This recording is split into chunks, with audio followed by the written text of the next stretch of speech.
Kita selalu merasa kagum kalau mendengar kisah dari para pengusaha yang sukses mengembangkan usaha mereka. Apalagi jika usaha mereka awalnya bermodalkan modal yang sangat minim. Nah, kali ini saya akan mengajak Anda untuk mendengarkan kisah tentang anak-anak muda yang sukses dalam bisnis mereka dan upaya yang mereka lakukan itu bermula dari modal yang minim.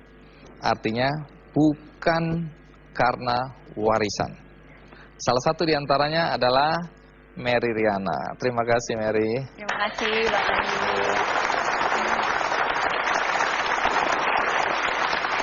Mary, pada Mei 1998, Iya. itu Mary kan terpaksa ke Singapura karena terjadi kerusuhan di Jakarta ya. Benar, Pak. Pada saat itu umur Mary berapa? Saat itu 18 tahun, baru lulus SMA. Boleh tahu Mary ini lahir dari keluarga seperti apa? Saya 3 bersaudara, saya punya 2 adik.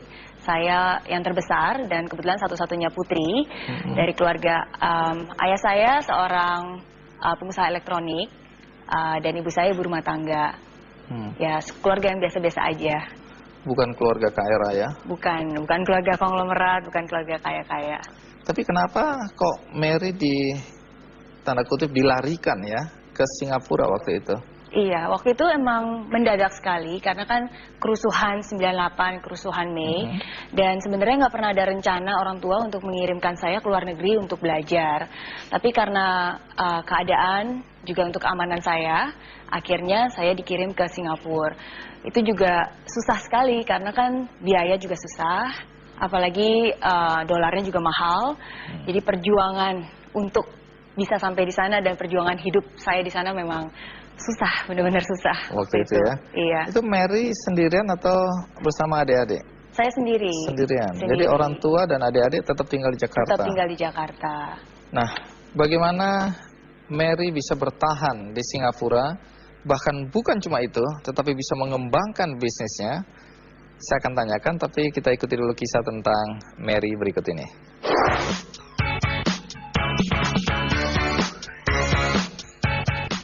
Mengadu nasib di negeri seberang Singapura, Mary Riana telah mencapai banyak kesuksesan.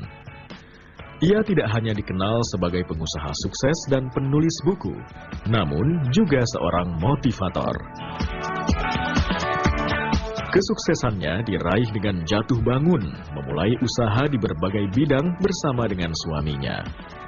Pada awalnya, Mary yang baru saja lulus SMA itu harus mengungsi ke Singapura karena pecahnya kerusuhan Mei 1998 di Jakarta. Di Singapura, ia harus bertahan hidup seorang diri dengan keuangan yang terbatas. Tidak hanya itu, ia pun tidak percaya diri, kurang pergaulan, dan bahkan kurang cakap berbahasa Inggris. Namun, Mary bertekad keras dan memiliki sebuah impian untuk menggapai kesuksesannya sebelum menginjak usia 30 tahun.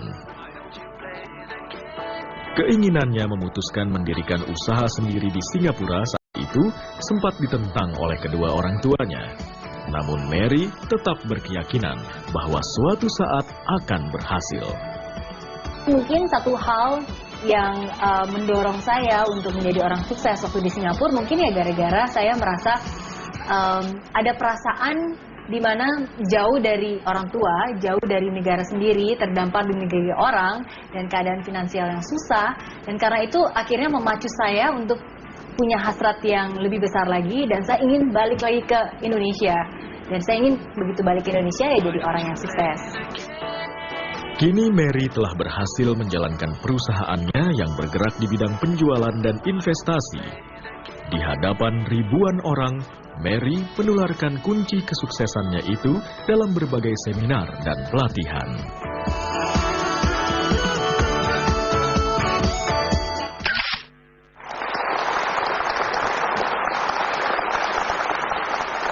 Dengan uang pas-pasan, kemudian harus terburu-buru berangkat ke Singapura. Iya. Tapi bagaimana kemudian Mary bisa bertahan di sana bahkan bisa sekolah? karena kan waktu itu keadaan finansial juga kurang mendukung. Akhirnya kita mendapatkan pinjaman dari pemerintah Singapura. Jadi waktu itu saya ingat, soalnya kan di Singapura apa-apa mahal, apa serba mahal. Jadi pas dari Jakarta mau ke Singapura itu papa mama udah nyiapin untuk hidup di Singapura. Jadi dibawain beras, garam 1 kilo, gula, supermi 1 kardus, bahkan bawa bantal guling segala macam.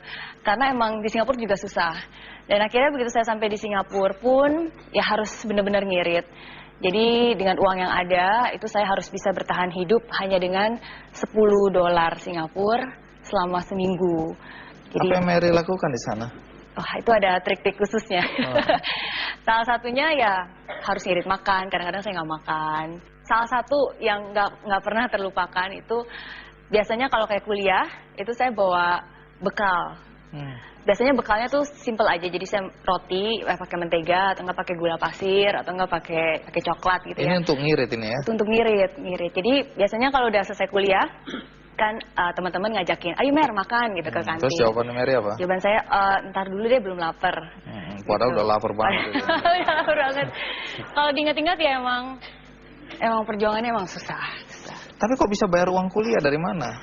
Soalnya kan dari pemerintah Singapura mengasih pinjaman, jadi dikasih biaya pinjaman, dan pinjaman itu baru saya bayar ntar setelah lulus. Berapa besar itu? Jumlahnya 40.000 Singapura dolar. Jadi ngutang ini ya? Ngutang, Waktu iya. itu nggak takut nggak bisa bayar? Waktu itu nggak kepikir sih, pikirannya ya udah deh asal bisa sekolah dulu gitu, utang ntar belakangan. Lagian kan utangnya baru akan dibayar setelah lulus. Jadi yang penting lulus aja dulu gitu, masalah utang ntar lagi aja. Kuliahnya di mana? Di NTU, Nanyang Technological Ambil apa? University. Ambil insinyur elektro. Terpengaruh orang tua ya? Iya benar. Singkatnya akhirnya tamat kuliah. Tapi waktu tamat itu kenapa Mary lebih memilih wirausaha daripada jadi pegawai? Itu juga gara-gara utang. Gara-gara kan yang faktor utang itu. Kan utangnya 40.000. Dan sebenarnya dolar Singapura ya? Dolar Singapura. Karena waktu itu emang keadaan saya kan susah ya. Dan karena perjuangan hidup itu akhirnya saya ingin untuk menjadi orang sukses dan ingin jadi jutawan gitu, punya 1 miliar, 1 juta dolar. Gara-gara utang itu juga akhirnya kan saya saya hitung. Jadi kan saya lihat kalau saya kerja di Singapura jadi pegawai biasa, itu lulusan biasa dapatnya sekitar $2.500. $2.500 itu juga harus dipotong uang pensiun. Jadi suka nggak suka pemerintah Singapura bakal motong 20%. Jadi uang yang saya dapat itu cuma $2.000 tiap bulannya. Potong anggap aja biaya hidup $1.000 lah tiap bulan gitu ya. Jadi saya cuma punya 1.000 sisanya. Kalau saya mau memberikan $500 kepada orang tua gitu ya, sisanya saya tinggal $500. Dan kalau uang yang tersisa itu saya pakai untuk bayar semua hutang-hutang saya, $40.000 itu baru bisa tercapai dalam waktu 10 tahun serta bunga-bunganya. Jadi saya pikir, wah, baru 10 tahun baru nyelesain utang. Jadi itu yang membuat Mary lebih memilih jadi wirausaha ya? Iya, jadi wirausaha. Tapi waktu Mary utarakan ke teman-teman gagasan ini kok mereka tertawa ya? Mereka bilang Mary gila gitu. Iya, karena apa yang karena aneh? mereka pikir lulus aja dulu, kerja dulu, dapat pengalaman, dapat uang, baru bikin usaha. Jadi itu yang selalu itu mereka cara bilang. berpikir waktu itu ya? Iya. Padahal Mary sendiri kan pernah diterima, sudah melamar di sebuah bank asing, kemudian diterima. Iya, tapi pernah. Mary nggak ambil itu kesempatan. Enggak, karena saya pikir kalau saya mau usaha, mendingan saya usaha ketika saya masih muda. Karena kan nggak ada tanggungannya. Jadi kalau gagal ya udah, saya sendiri aja. Nah, niat untuk jadi wirausaha ini disampaikan ke orang tua, terus reaksi orang tua bagaimana? Wah, waktu itu sempat marah sih orang tua, sempat kaget juga ya. Kenapa? Karena mungkin dia pikir kurang aman gitu, kurang stabil. Kan kalau misalnya udah sekolahin jauh-jauh, apalagi kan ada utang, kan maunya ya udah kerja pegawai biasa aja, jadi dapat uang, bisa bayar utang, bisa hidup biasa aja gitu. Jadi waktu itu sempat. Jadi orang tua nggak setuju ya? Nggak setuju. Terus bagaimana Mary meyakinkan orang tua? Waktu itu kan susah juga komprominya. Akhirnya saya bilang kepada orang tua saya, Mah, kasih saya waktu 3 bulan deh, 3 bulan. Jadi 3 bulan, saya benar-benar jalanin dan kasih saya waktu 3 bulan ini. Dan dalam 3 bulan ini, kalau saya nggak berhasil, ya udah deh, terserah papa mama mau suruh saya kerja apapun juga saya akan lakukan. Tapi kalau dalam 3 bulan ini saya bisa ada hasil, ya saya minta doa restunya untuk saya lanjutkan jadi bikin usaha. Ya, menarik karena pada awal Mary berusaha, Mary ditipu ya. Iya. Kemudian uang, nanti kita tanya berapa banyak uang yang hilang dan bagaimana Mary kemudian bangkit kembali untuk melanjutkan usahanya dan bisa sukses seperti sekarang. Tapi nanti habis ini, sekarang kita rehat sejenak, ikuti. Terima kasih Anda masih bersama saya di acara Kick Andy dan topik kali ini adalah mengenai anak-anak muda yang sukses dalam usaha dengan modal yang minim. Mary, waktu awal mulai mencoba berwirausaha, itu apa yang Anda lakukan? Banyak sekali. Jatuh bangunnya juga ada, karena saya berpikir kalau saya mau usaha itu kesempatan apapun juga yang datang ya saya ambil aja, saya coba, saya jalanin dulu. Misalnya apa? Misalnya waktu pertama-tama kali itu saya pernah diajak teman bisnis MLM. Ya, jadi waktu itu bisnis MLM yang tadi Bang Andi bilang itu kebetulan akhirnya saya jadinya ditipu. Jadi awalnya kan teman ngajak gitu. Jadi itu saya tanya ini perusahaan apa gitu. Terus dia bilang perusahaannya di Singapura namanya Success Forever. Terus saya bilang namanya aja udah mencurigakan. Ya terus saya bilang saya nggak pernah dengar itu Success Forever apa itu. Terus tapi teman saya bilang oh justru bagus karena Mary nggak pernah dengar. Berarti Mary bisa jadi pioneer, jadi salah satu yang pendulu gitu ya. Akhirnya saya pikir oh kayak gitu ya, ya udah. Akhirnya ternyata itu adalah usaha MLM di bidang education, online education. Jadi waktu itu saya bayar biaya registrasi $200. Ya udah terus dari gitu saya bayar, terus orangnya bilang, wah kayaknya nih Mary punya potensi nih untuk jadi manajer. Saya bilang, wah gimana caranya? Oh gampang, beli aja 10. Jadi $2.000, saya bisa langsung promosiin jadi manajer, gitu. Terus saya pikir, curiga ya? Saya curiga, tapi saya pikir ya udah saya 200 aja coba dulu. Jadi teman saya bayar $2.000, akhirnya dia jadi manajer saya, padahal datangnya barengan. Nah, singkat cerita ternyata 1 bulan kemudian, begitu kita balik lagi ke kantornya, ternyata udah hilang gitu. Jadi uangnya ternyata dibawa lari. Oh, jadi PT-nya udah ganti Gone Forever. Gone Forever. Iya, jadi itu pertama kalinya coba. Nah, bagaimana dengan uang yang sudah sedikit ditipu pula? Bagaimana Mary bangkit? Terus kalau nggak salah mulai bisnis jasa produk-produk finansial ya, produk-produk keuangan ya. Iya. Asuransi, deposito, investasi, kredit card. Nah, ya. itu apa yang Mary lakukan? Iya, itu sebenarnya awalnya singkat cerita kan karena saya juga pingin bikin bisnis. Tapi itu banyak sekali hambatannya kan, saya nggak punya modal, uang juga nggak ada, kenalan juga, kontak juga nggak ada. Dimana menurut saya kalau membuat suatu bisnis tuh butuh 3 hal itu, modal, kenalan, satu lagi itu keterampilan, capabilities. Tiga-tiganya itu saya nggak ada. Tapi saya nggak putus usaha.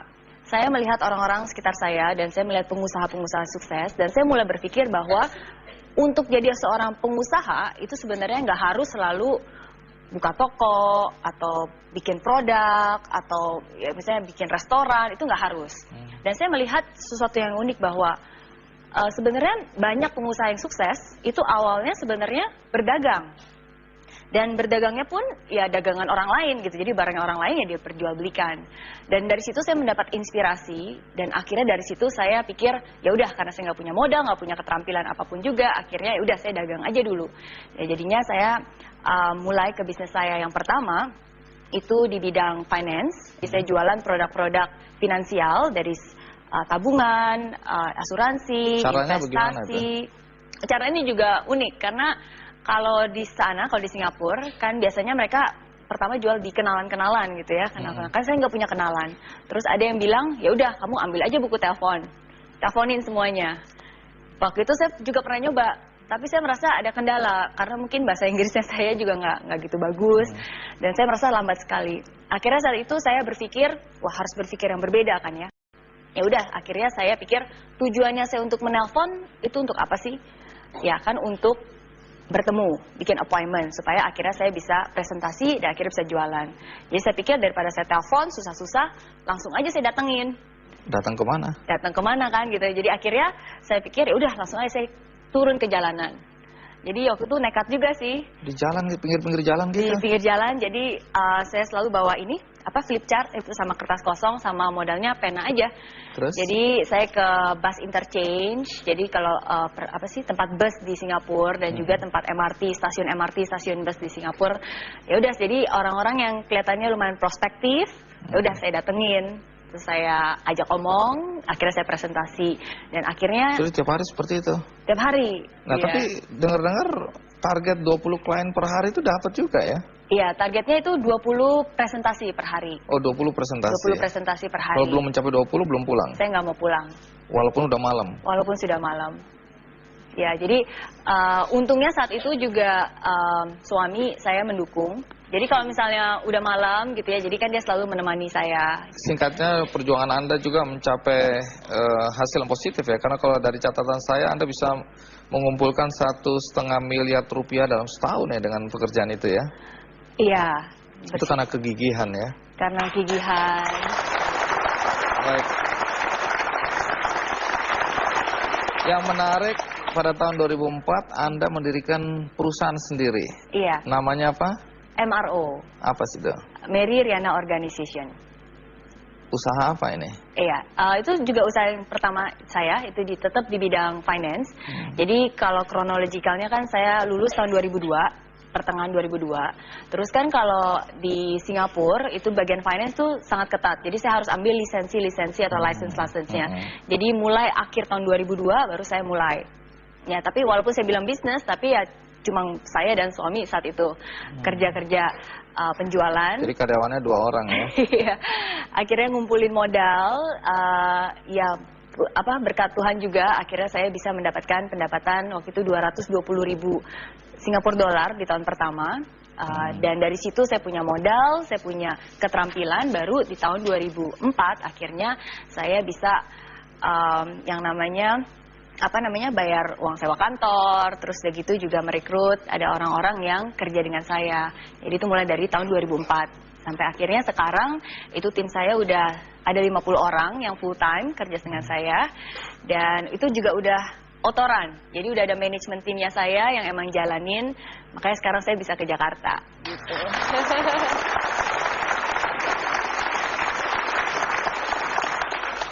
Jadi sekarang Mary umur berapa? Sekarang 30. 30. Omset perusahaan berapa sekarang? 3 juta dolar, jadi kalau dirupiahkan tuh 21 miliar. Gila, per tahun? Iya.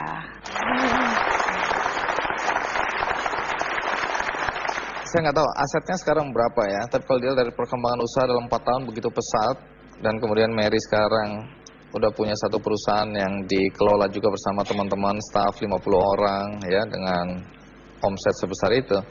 Tapi sebenarnya apa tujuan hidup Mary yang sebenarnya? Karena saya lihat belakangan kan Mary menjadi motivator. Iya. Terus ada resolusi.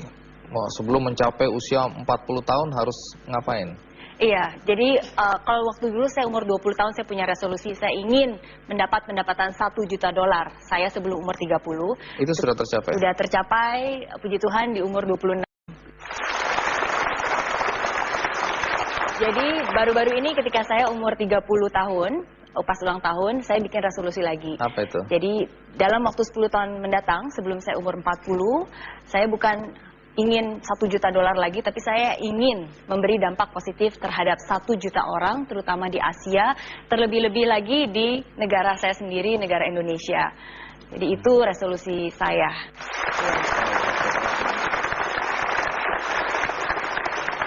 Apa yang biasa Mary berikan untuk memotivasi orang? Berupa seminar, terus biasa di Twitter saya itu saya selalu memberikan hal-hal yang positif. Apa yang Mary lihat yang perlu membuat orang diberi semangat itu apa? Moto saya ada 2. Yang pertama itu saya selalu bilang dare to dream big. Jadi harus berani bermimpi. Berani bermimpi besar. Dan yang kedua itu saya selalu bilang bahwa kesempatan itu harus diambil, walaupun kesempatan itu kecil harus diambil. Kesempatan walau kecil harus diambil. Iya, karena itu salah satu moto hidup saya juga, living my everything. Jadi apapun juga itu hidupilah segalanya.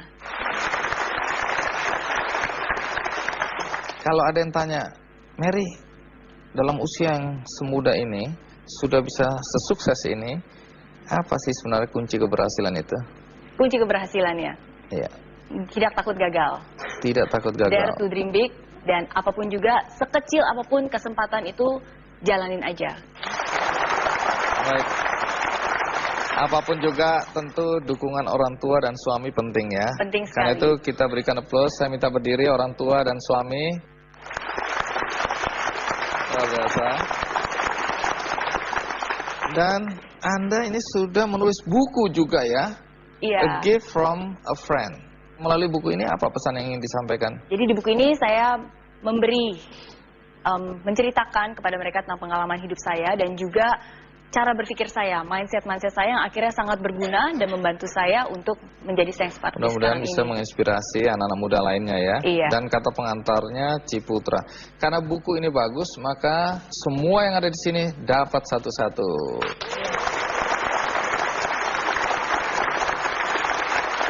Dan sudah diterjemahkan dalam berapa bahasa? 7.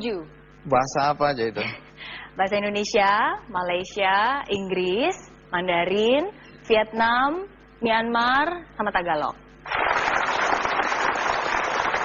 Baik, Mary, terima kasih banyak ya sudah berbagi di acara Kikendi. Sama-sama. Dalam usianya yang masih relatif muda, dia mendirikan akademi. Dan karena usianya yang muda dan mampu mendirikan akademi itu, dia mendapatkan penghargaan dari Muri. Bagaimana kisahnya? Ikuti terus Kikendi. Tamu saya kali ini dulu nyaris tidak bisa sekolah SD, SMP, SMA. Tapi setelah dewasa Anda malah mendirikan sebuah akademi. Puji Tuhan. Nah, tunggu dulu. Anda sebenarnya lulusan apa sih? Saya selalu curiga sama orang yang bergerak di bidang pendidikan.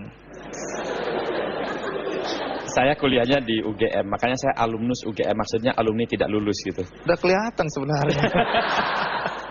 Oh, jadi Anda drop out ya, tidak pernah lulus. Iya, tidak pernah lulus. Orang tua pekerjaannya apa? Petani karet, jadi menanam karet, menanam padi, menanam singkong, jagung, dan lain sebagainya.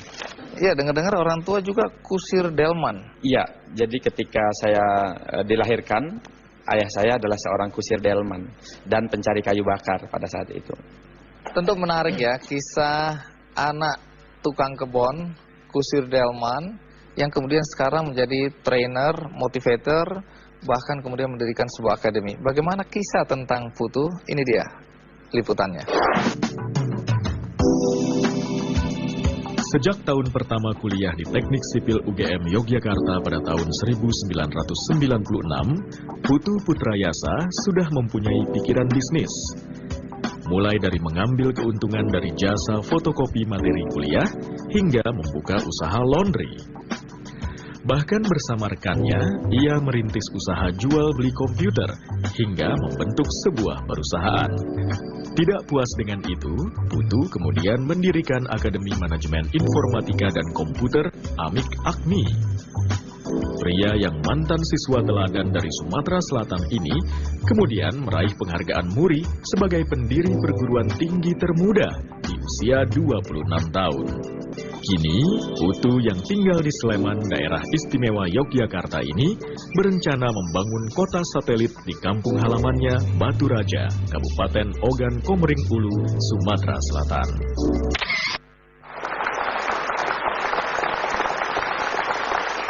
Putu, tadi saya sudah terlanjur ungkapkan bahwa Anda ini kan nyaris SD aja nggak bisa selesai. SMP nggak bisa selesai juga, SMA. Apa yang terjadi pada Anda masa-masa sekolah ini? Jadi sewaktu saya SD, saya sudah mulai kesulitan ekonomi membuat saya harus mencari uang juga, mulai belajar gitu. Misalnya kelas 4 SD saya jualan es. Saya keliling kampung, ada 3 kampung, itu saya keliling panas-panas, biasanya saya jualan. Sampai sekarang masih hafal tuh Bang Andi. Es, nanas, es kates, es sawo, es kacang hijau.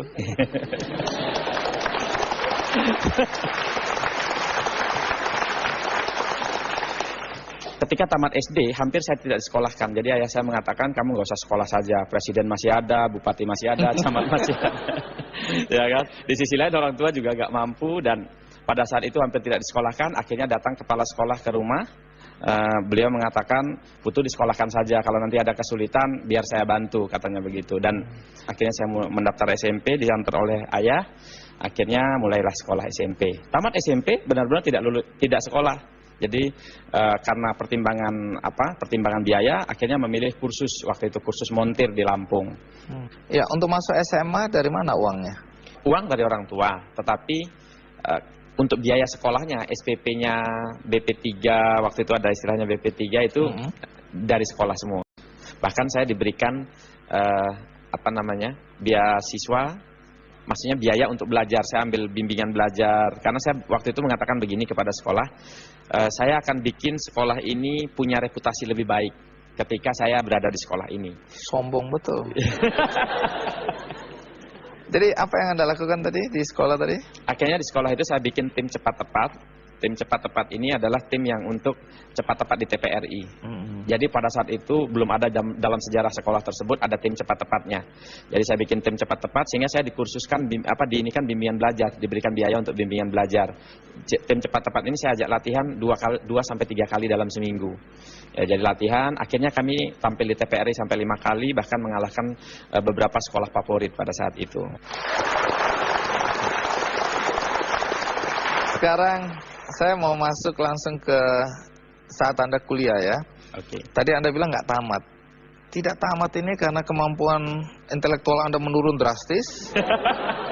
Atau ada faktor lain? Jadi pada tahun 2001 saya dihadapkan pada satu pilihan. Pada saat itu oleh teman-teman saya, Ikatan Keluarga Pelajar Mahasiswa Sumatera Selatan, dianggap senior gitu, dianggap sesepuh. Jadi pada saat Bupati datang sama DPRD unsur Muspida datang semua, saya diundang sebagai sesepuh. Jadi saya duduk di depan pakai batik. Akhirnya waktu makan, Bupati dan DPRD datang satu meja. Usahanya emang apa gitu. Kemudian Bupati tanya, seperti itu saya bilang usaha komputer, jual beli komputer. Ikut dong, beliau lagi seru-serunya ini mengundang investor masuk ke daerah. Akhirnya bangun dong daerah kita juga. Apa sih yang bisa kita lakukan? Beliau mengatakan, ya udah komputer kan bisa kan, ya udah pokoknya apa lakukan sesuatu lah tentang perkomputeran. Beliau mengatakan begitu. Akhirnya itu di follow up, dan pada saat kita ketemukan tanahnya, terus kemudian cocok dengan itu, muncul dilema, lanjutin kuliah atau lanjutin buka perguruan tinggi. Inilah sebenarnya awal mula Anda betul-betul terjun ke dunia pendidikan. Anda kan pernah juga usaha laundry ya. Terus bagaimana reaksi orang tua ketika tahu anaknya bisnis laundry? Ya, ibu saya bilang, kalau kamu kerjanya begitu di sana, bukannya sekolah, bukannya kuliah yang serius, malah jadi babu, mendingan pulang aja, katanya begitu. Apalagi mereka dengar-dengar Anda juga mencuci pakaian perempuan ya? Ya, pakaian dalamnya. Pakaian dalamnya? Betul. Nah, MURI atau Museum Rekod Indonesia memberikan penghargaan Anda untuk akademi ini. Apa Betul. kategorinya? Pendiri perguruan tinggi termuda di usia 26 tahun.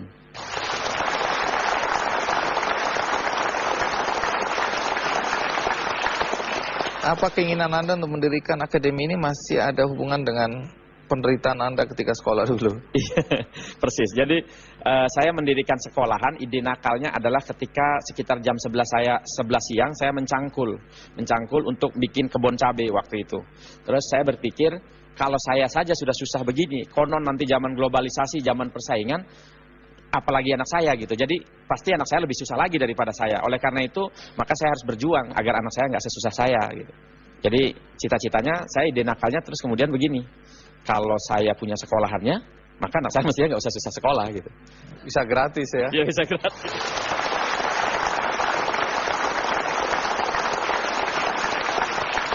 Apa sebenarnya cita-cita Anda ke depan?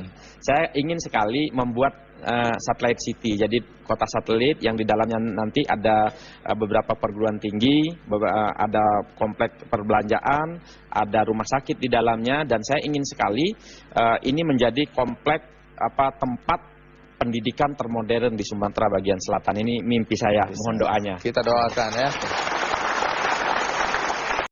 Jadi Putu juga sudah menulis buku, judulnya Desain Ulang Hidup Anda.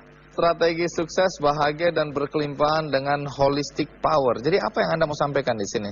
Dalam perjalanan saya lebih dari 40 kota, dari Medan sampai dengan Merauke, memberikan training kepada kurang lebih 40.000 sampai 50.000-an orang yang hadir. Saya melihat bahwa ternyata banyak sekali orang yang hidupnya seakan-akan mengalir begitu saja. Jadi awalnya dia punya cita-cita tinggi, rata-rata waktu kecil kita ditanya, cita-citanya apa? Pengen jadi dokter, pengen jadi pilot, pengen jadi presiden dan lain sebagainya. Makin gede makin hilang itu cita-cita, akhirnya berhenti pada suatu keyakinan bahwa nasib sudah menentukan semuanya. Jadi Tuhan sudah bikin sebuah software yang namanya nasib, kemudian software itu yang membuat segalanya. Nah, saya percaya dengan nasib, tapi nasib itu bisa dirubah, bukan yang tidak bisa dirubah. Nah, saya mencoba mempelajari apa sih clue-nya, apa yang bisa membuat orang mendesain, bisa merencanakan hidupnya. Nah, saya temukan ada 8 kecerdasan yang bisa dibangun dari dalam diri kita, kemudian ada 5 elemen kelimpahan, dan ada 7 hukum semesta yang perlu kita taati. Kita perlu selaras dengan 7 hukum alam semesta itu. Kalau kita nggak selaras, wajar saja kalau kita bertentangan dengan 7 hukum alam semesta, hidup jadinya susah sekali. Dan semua ada di buku ini? Ada di buku tersebut. Buku ini bagus, tapi karena terbatas, maka yang mendapatkan adalah mereka yang di bawah bangkunya ada pita warna biru. Silakan dicek masing-masing ya.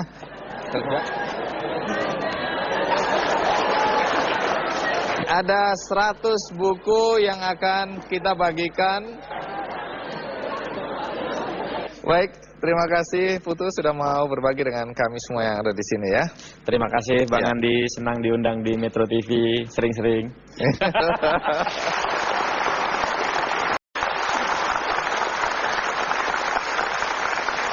Terima kasih Anda masih di acara Kick Candy dan tamu saya yang depan ini Elang Gumilang. Terima kasih Elang sudah mau datang ya. Sama-sama Pak, terima kasih. Pertanyaan saya selalu dimulai dari umur berapa sekarang Elang? Saat ini 25 tahun Pak. Dalam usia 25 tahun ini sudah punya berapa perusahaan? Saat ini ada, pertama perusahaan saya di bidang konstruksi, yaitu kita punya 8 perumahan saat ini di Bogor dan Sukabumi. Terus satu perusahaan itu juga bergerak di bidang mining, jadi kita punya perusahaan pertambangan tapi galian C. Juga kami membangun pasar tradisional di perusahaan itu. Perusahaan yang kedua, Bilkan Consulting, kita membangun perencanaan kota di Kalimantan sama di Aceh kurang lebih 1.000 hektar. Kita dapat proyek-proyek seperti itu. Dan juga kita satu perusahaan lagi, Cakrawala Semesta Gemilang, itu di bidang human capital dan juga berusaha untuk business school juga. Yang terakhir sih kita memang punya anak perusahaan yang bergerak di fabrikasi kusen beton. Dan terakhir kita punya satu yayasan juga. Tunggu, ini perusahaan warisan atau perusahaan yang Anda rintis sendiri? Rintis sendiri Pak. Kebetulan bersama sahabat-sahabat saya dari teman-teman SMA, teman-teman kuliah. Dan alhamdulillah stay ini sekarang. Menarik karena dari kecil sudah mulai jualan donat ya, tanpa sepengetahuan orang tua lagi ya. Orang tua Pak. Kemudian mahasiswa jual minyak goreng, jual sepatu. Iya. Jual apa lagi? Tukang ikan juga Pak. Jual ikan? Pernah hampir jadi tukang ikan juga saya. Ngambil dari Pantura seperti itu. Pernah jadi sales juga. Bagaimana kisah kehidupan Elang Gumilang? Kita ikuti liputan berikut ini.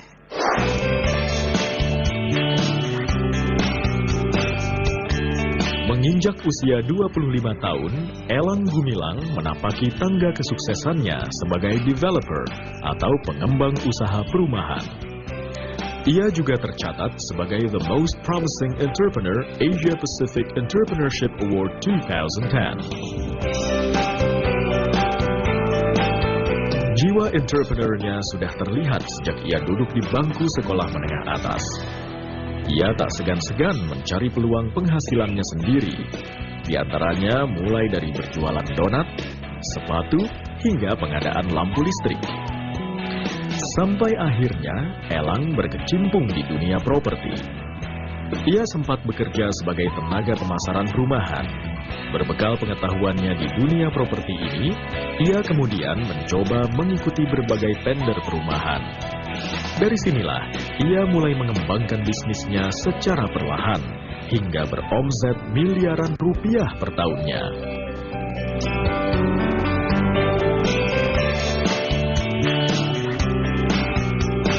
Ketika saya mau masuk ke bisnis properti pun, saya mengalami berbagai macam kesulitan karena masa permodalan. waktu itu saya memang sempat menggunakan nama kakaknya sahabat saya yang punya rekening koran bagus. Yang waktu itu saya tuh ngambil kredit tanpa agunan dan ternyata mismanagement sehingga waktu itu masih tingkat 2 saya harus menanggung kurang lebih 8.700.000 per bulannya selama 2 tahun. Dan bukan itu aja, saya harus menanggung biaya jaminan dan biaya hidup sendiri. Jadi memang benar-benar sangat tertempa. Tapi saya pikir balik lagi, penempaan diri itu adalah bagian cara Tuhan, cara Allah membuat diri kita tuh lebih berkualitas dan lebih siap untuk menghadapi tantangan hidup ke depan. Keprihatinannya terhadap banyaknya jumlah warga yang masih tidak memiliki tempat tinggal membuatnya membangun perumahan sederhana dan murah yang dapat terjangkau bagi rakyat kecil. Setahun belakangan ini, ia membangun sebanyak 2.500 perumahan di daerah Bogor, Jawa Barat.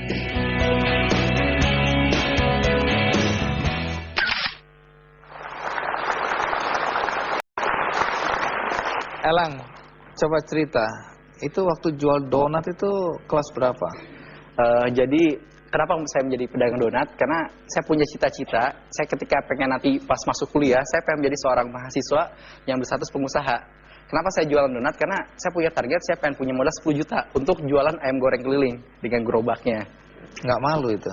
Ya malu sih Pak, cuman saya yakin orang sukses itu adalah orang yang harus bisa mengalahkan rasa takut dan rasa malunya.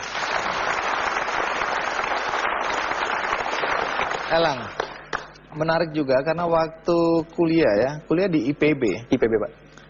Elang lihat ada lampu-lampu yang mulai redup, mati-mati, terus kemudian Elang melihat ini peluang bisnis. Bagaimana ceritanya? Waktu itu saya sebenarnya terinspirasi sama kisahnya Aristotle Onassis Pak. Jadi dia kan awalnya pemuda miskin dari Yunani, terus dia pindah ke Amerika Latin. Dia tahu potensi Amerika Latin itu adalah tembakau, dan dia tahu di Amerika Serikat ada pengusaha tembakau yang kaya raya. Ya, dia selalu melambaikan tangannya ke si pengusaha tadi, sampai akhirnya orang itu pun turun dari mobilnya dan penasaran. Akhirnya dia bilang, saya nggak menawarkan apa-apa Pak, kecuali tembakau ini Bapak nggak usah bayar, penting PO dulu. Dapat PO, balik ke Amerika Latin, dan dikasihlah oleh petani karena saking dipercaya si pengusaha tersebut, diberikan tembakau dan jadilah ia kaya dengan sistem seperti itu. Saya pun sama Pak. Apa masalah lampu mati ini menjadi inspirasi dari mana? Inspirasi Pak, karena balik lagi kalau harga di pasar itu sangat-sangat jauh Pak, bisa 2 kali lipat. Karena saya langsung ke pabriknya, saya nego, ya kunci saya hanya keberanian dan informasi waktu itu. Saya datang ke supplier yang pabrik itu, saya tawarkan ke kampus dengan dapat PO gitu Pak. Ya, karena harganya di bawah itu ya saya pun dapat PO. Saya datang ke pabrik ya sekali drop bisa sampai dapat 15 juta Pak sekali perjalanan. Di kampus Anda bisniskan juga ya? Iya Pak. Seperti itu. Nah, menarik bagaimana awal mulanya Elang terjun ke bisnis perumahan, karena bisnis perumahan ini ada idealisme di situ ya. Iya. Awal mulanya mungkin ketika saya menyadari kenapa saya nggak pernah berkembang, sedangkan waktu itu saya udah tingkat 2 Pak. Saya pikir waktu saya tinggal 2 tahun untuk membuat suatu karya gitu.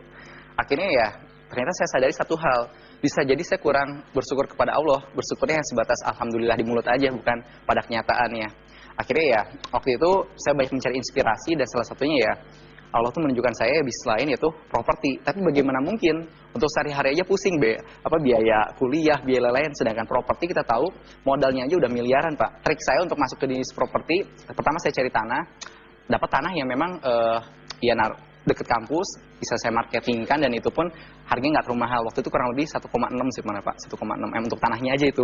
Tapi uang dari mana, masih tingkat 2. Iya, tingkat 2, umur berapa waktu itu? Waktu itu mungkin 20 tahun Pak. Sudah berani main MM-an ya? Sampai akhirnya ya waktu itu trik ini, jangan contoh Pak, saya ngambil kredit tanpa agunan waktu itu. Itu pun bukan nama saya, namanya kakaknya sahabat saya. Di mana dia itu punya rekening koran bagus, saya yang tanggung jawab, dapatlah 150 juta waktu itu. Tapi tujuannya satu, 150 itu saya pecah untuk sewa lagi jaminan dan masuk ke bank. Tapi ternyata ya mungkin di sini Allah belum meridhoi saya. Seharusnya hari Kamis itu share dana sekian miliar. Ternyata hari Selasanya orang punya jaminannya meninggal dunia. Jadi ya dampak dari itu mismanagement. Pertama, saya harus menanggung KTA kurang lebih 8.700.000 setiap bulannya selama 2 tahun Pak. Kedua, biaya jaminan saya berhadapan dengan preman-preman, berhadapan dengan banyak masalah-masalah seperti itu. Dan ketiga, saya berhadapan juga dengan kebutuhan hidup sehari-hari dan kebutuhan keluarga juga. Tapi itu tadi, mulailah saya banyak merenung, banyak taubat juga, takutnya banyak dosa dan lain. Mulailah Allah memberikan saya inspirasi lain ya. Satu pintu tertutup, tapi pintu lain terbuka. Mulailah saya jadi sales, alhamdulillah sukses.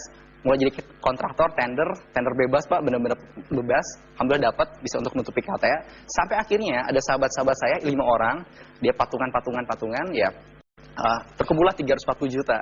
Ternyata alhamdulillah nego dengan pemilik tanah, saya dikasih term 1 tahun waktu itu untuk melunasi. Dari 340 juta tadi, proyek pertama saya itu nilai proyeknya 17 miliar, beres dalam waktu 1,5 tahun. Wow. Nah, Anda kan udah berkembang, tapi kenapa masih merasa penting untuk bergerak di pembangunan perumahan untuk kalangan masyarakat bawah? Iya. Pertama apa ya, memang ada tahun 2007 lalu, saya membuat rumah yang DP-nya hanya 1.250.000 dan cicilan hanya 89.000 per bulan, Pak. Per bulan, dan sekarang sih memang rata-rata perumahan saya pun sama, DP-nya 1,5-an, cicilan sekarang 300 sampai 400.000 per bulan. Tapi itu meskipun perumahan RSA, itu flat Pak selama 15 tahun, meskipun RSA, tapi atapnya tuh udah atap rangka baja, kusennya pun kusen beton, fasilitasnya ya seperti itu Pak. Cuman Lah, apa? untungnya dari mana? Karena gini Pak, mungkin salah satu prinsip saya tuh hulu hilir Pak. Memang saya developer, tapi saya juga punya perusahaan kontraktor. Saya juga punya perusahaan miningnya dan suppliernya. Saya juga bahkan punya sampai pertambangan ya. Jadi saya hulu hilir, pertama kualitas itu bisa bagus, harga juga bisa terjangkau, dan saya pun untung tetap bagus. Itu trik saya. Dan kualitas inilah yang Anda inginkan juga didapatkan oleh masyarakat ya, terutama kalangan bawah ya. Iya, Pak. Untuk bisa dapat rumah dengan harga murah, Iya. tapi berkualitas. Karena bisa jadi satu hal sih Pak, waktu itu kan memang kalau secara data statistik, di Indonesia itu ada kurang lebih 70 juta rakyat yang belum memiliki rumah, dan kurang lebih ada 8,3 juta keluarga yang belum punya rumah, dan setiap tahunnya kurang lebih 800.000 kebutuhan akan perumahan, dan yang tertutupi baru sekitar 200.000. Dan kalau memang misalkan saya melakukan perjalanan malam, misalkan di dekat pinggiran Bogor aja, itu saya lihat misalkan kayak ada gerobak, saya lihat ternyata orang itu bilang, wah rumah saya Pak, rumahnya mana Pak? Rumah Bapak di mana? Ternyata rumah dia tuh gerobak itu tersebut. Jadi mungkin saya pikir kenapa memang penghuni di perumahan saya itu rata-rata seperti penjual tukang besi, buruh pabrik, cleaning service dan lain. Saya pikir kita bisa menjadi apa ya? Saya pikir ada kepuasan batin kenapa bisnis seperti ini, dan bahkan sampai ada orang yang wah sampai punya rumah tuh sampai dia potong ayam, Pak Elang datang Pak selamatan, padahal rumahnya juga ya rumah sederhana. Cuman bagi mereka lebih memiliki kepastian dibandingkan mereka mengontrak, dan saya pikir mungkin keuntungan untuk secara profit tidak seberapa, tapi kepuasan secara batin, dan bisa jadi doa-doa mereka lah yang membuat saya bisa seperti ini.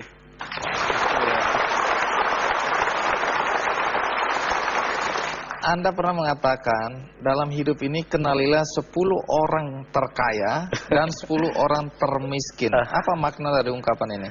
Jadi satu hal yang saya pikir sih, kadang kalau kita terlalu terjebak dengan kemewahan hidup dunia, kita akan lupa kemana arah hidup kita selanjutnya setelah kita mati. Saya pikir dengan kita melihat ke bawah, kita bisa lebih mensyukuri apa yang kita dapat. Saya pikir setiap hari manusia akan ketemu dengan manusia lain yang lebih ganteng, lebih kaya, lebih pintar. Akhirnya hidupnya akan dipenuhi dengan persaingan. Coba kita luangkan waktu, mungkin seminggu sekali, sebulan sekali, berdua hanya dengan Tuhan. Atau melihat keadaan masyarakat menengah ke bawah atau miskin. Ketika itu kita melihat apa hakikat hidup kita dan untuk apa kita hidup sebenarnya.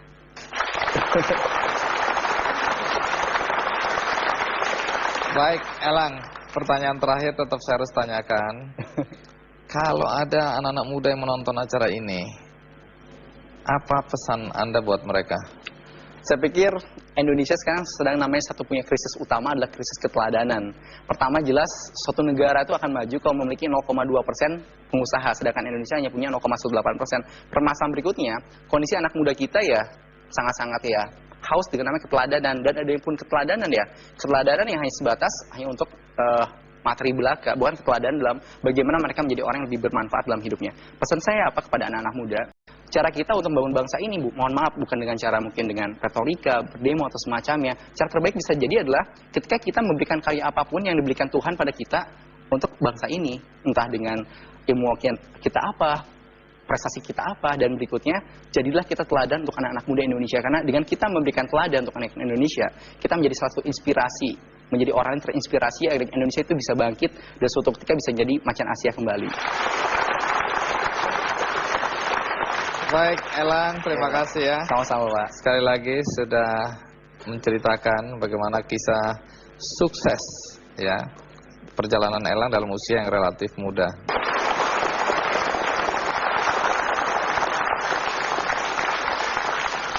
Tamu saya sekarang adalah Febrian Agung Budi Prastyo. Iya. Umur berapa, Febrian? Umur sekarang 27 tahun.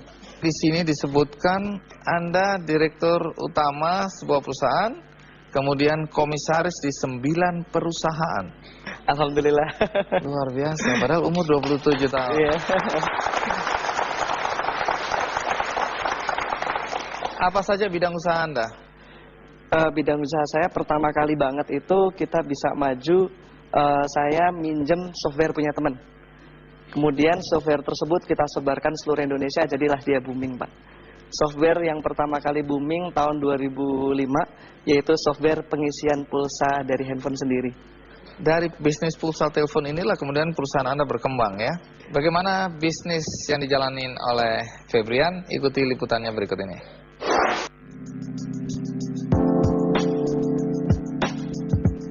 Febrian Agung Budi Prasetyo, seorang pria muda yang berusia 27 tahun ini merupakan pria kelahiran Solo yang dibesarkan dalam keluarga sederhana.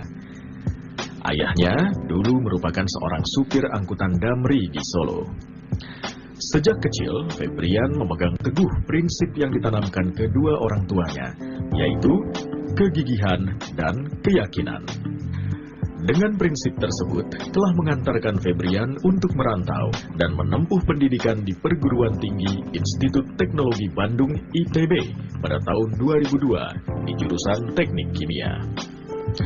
Kesuksesan Febrian berawal ketika masih kuliah dan sudah memulai berbisnis kecil-kecilan dengan berjualan baju.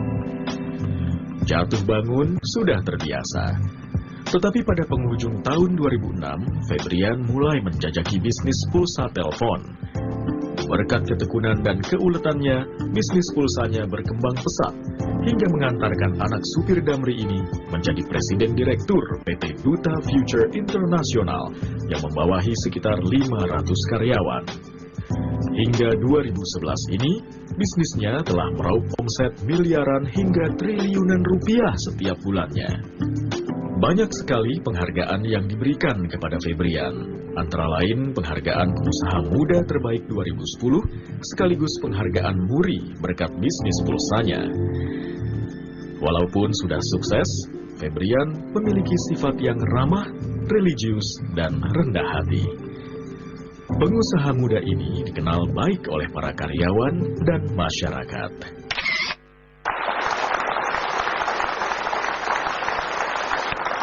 Febrian, pasti banyak di antara kami semua di sini tidak percaya ya.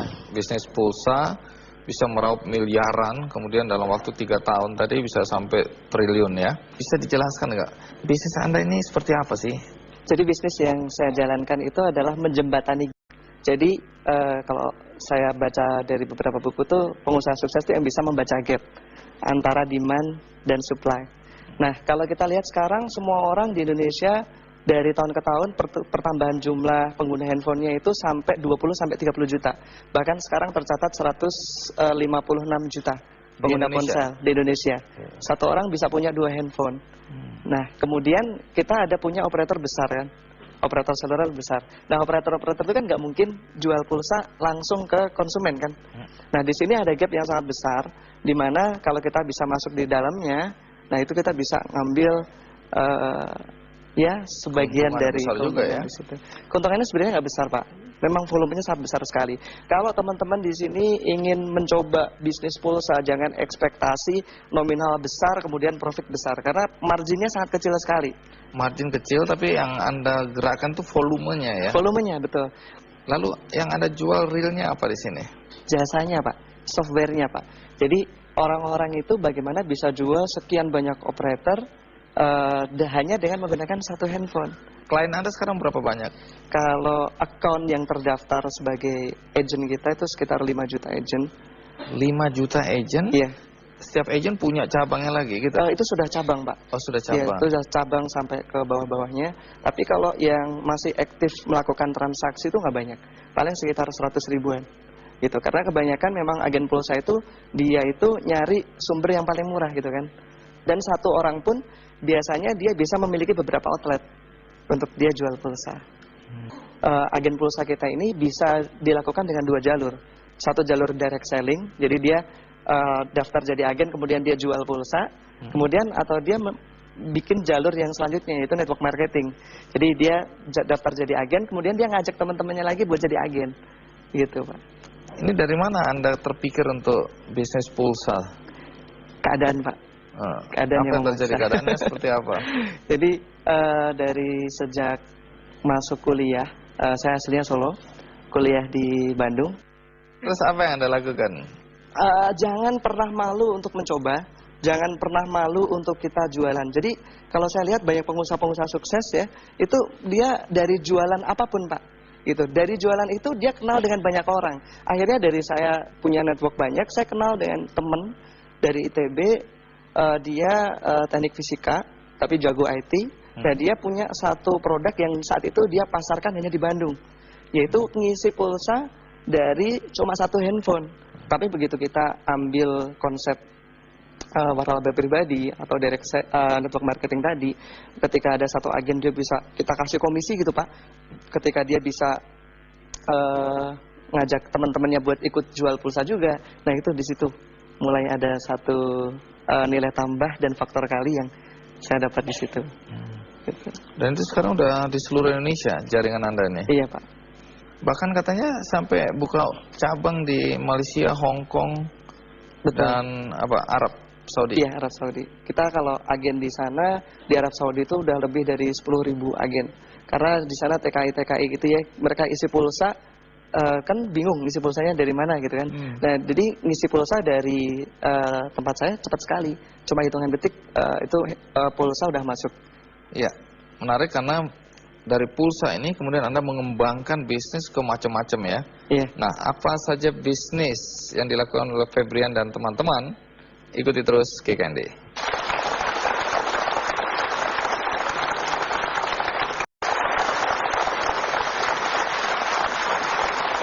Febrian, dari gagasan untuk jualan pulsa, Anda dalam usia 27 tahun bersama teman-teman sukses, omset miliaran.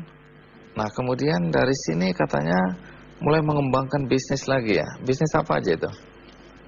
Ada bisnis tambang, ada bisnis umroh dan haji plus, terus macam-macam sebenarnya Pak. Cuman sebenarnya ketika saya melakukan itu semua mungkin mencari tantangan ya Pak ya. Tahun 2009, tahun 2010 tuh pengen cari tantangan, kesana kesini, kesana kesini. Tapi omset yang didapatkan cukup besar pun tidak ada kepuasan batin Pak yang saya rasakan di sana. Karena di sana ketika kita melakukan pekerjaan yang konvensional seperti itu, ketika kita sukses, kita deal transaksi, kemudian kita berhasil gitu ya Pak ya, kita sendiri yang merasakan biasanya. Tapi di yang saya lakukan di bisnis awal, akhirnya tahun 2010 akhir sampai detik ini, saya memutuskan untuk mengabdikan hidup saya di bisnis tersebut. Jadi saya masuk apa itu? Yang pulsa DBS Pak. Saya memutuskan untuk ya udah saya akan fight di sana, dan di situ saya merasa lebih banyak sekali kepuasan batinnya, di mana kita bantu benar-benar Pak, apalagi orang-orang di daerah ya, di mana peluang untuk usaha, peluang pekerjaan itu nggak sebanyak seperti kita di Jawa ini Pak. Jadi teman-teman yang di pedalaman-pedalaman itu mereka dengan bisnis pulsa dengan modal yang sangat kecil sekali ini, mereka sangat-sangat terbantu sekali, dan itu satu kebahagiaan yang nggak didapatkan di bisnis lainnya. Ke depan sendiri Anda akan kembangkan bisnis dengan cara apa atau kemana? Nah, karena kita sekarang sudah punya network yang sangat besar, agen pulsa kita banyak dan konsumen pulsa kita banyak, kita pengen bergerak juga di bidang mobile advertising.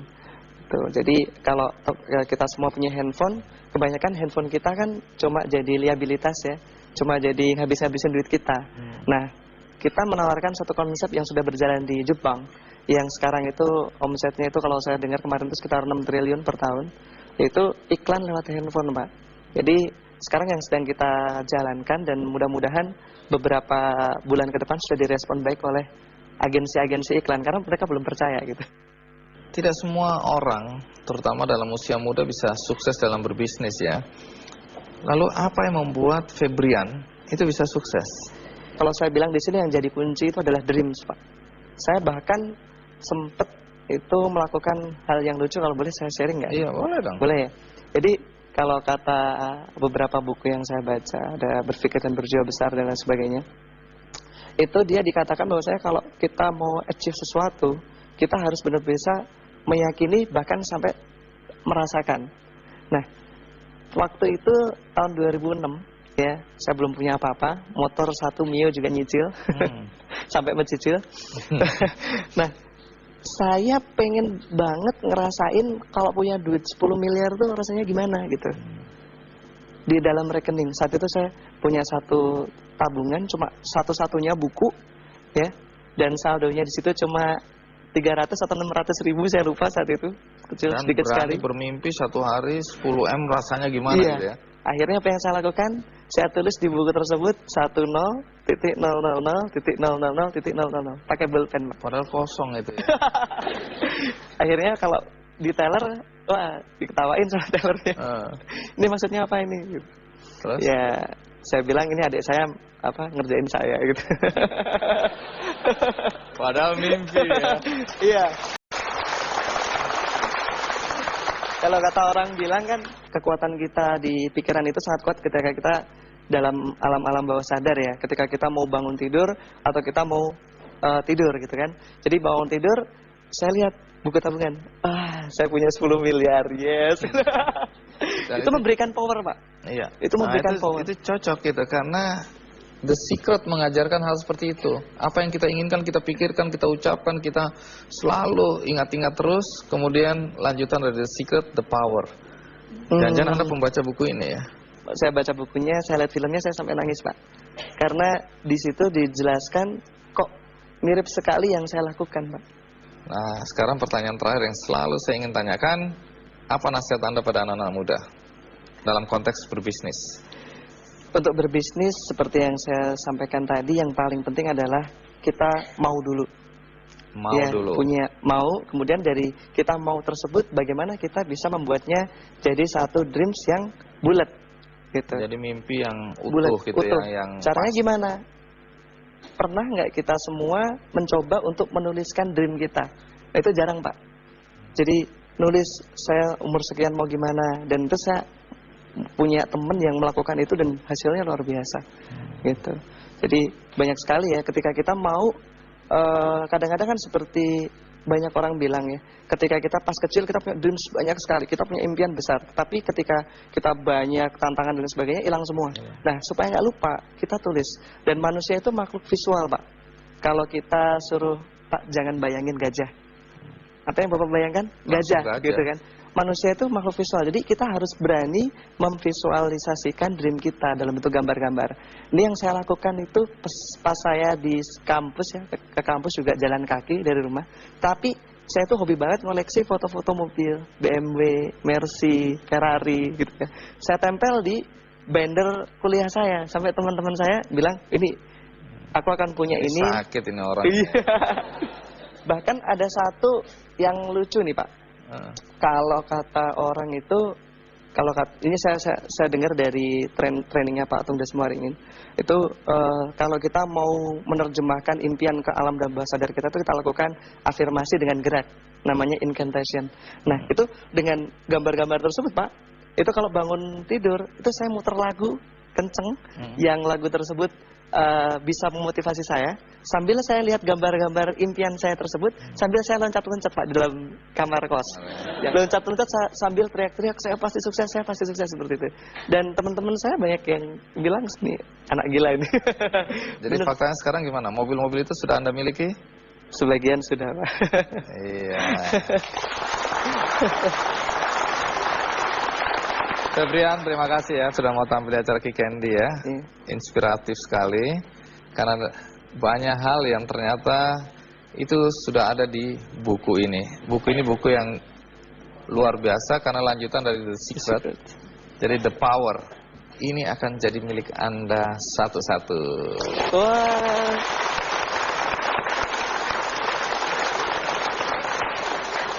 Bagi Anda yang di rumah, jangan takut juga, karena Anda bisa mengakses buku The Power ini secara gratis di situs kickandy.com.